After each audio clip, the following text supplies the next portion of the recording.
Hello，各位觀眾朋友，大家好，我係 UK Wilson。英國政府咧啱啱喺琴日10月14號咧就公布咗最新嘅白皮書啦。咁我哋今集咧就同大家一齊解讀一下呢個白皮書對香港 BNO 簽證同埋香港家庭有咩影響啦。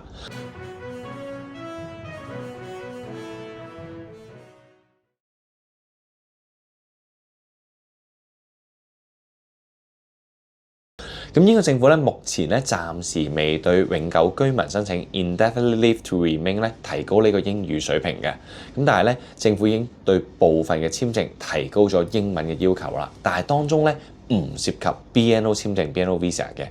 根據政府公布最新白皮書咧，預測我哋今年嘅年底咧會有進一步嘅消息，到時咧會有更加具體嘅方案啊。特別值得注意咧，就係白皮書上邊指出咗以下兩個方向。第一啦，就係將永久居住嘅年期延長去到10年。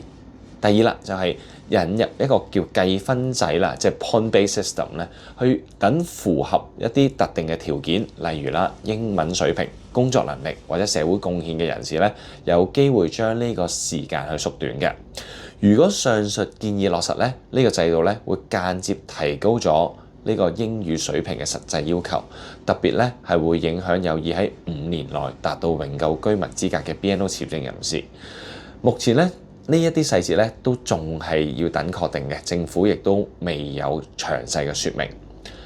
咁呢啲改動咧會唔會影響持證人咧？而家係一個未知之數。第二啦，就係會唔會適用喺 BNO 途徑，即係 BNO Visa Route 呢一度咧，亦都係未知之數啊。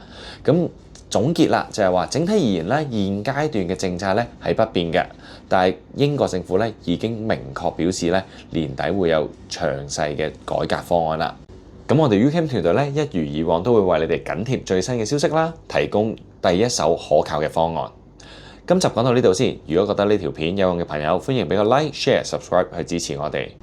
如果你有咩問題，歡迎透過下邊嘅留言話俾我哋知，我哋會盡快解答你嘅問題。好啦，我哋下集再見，拜拜。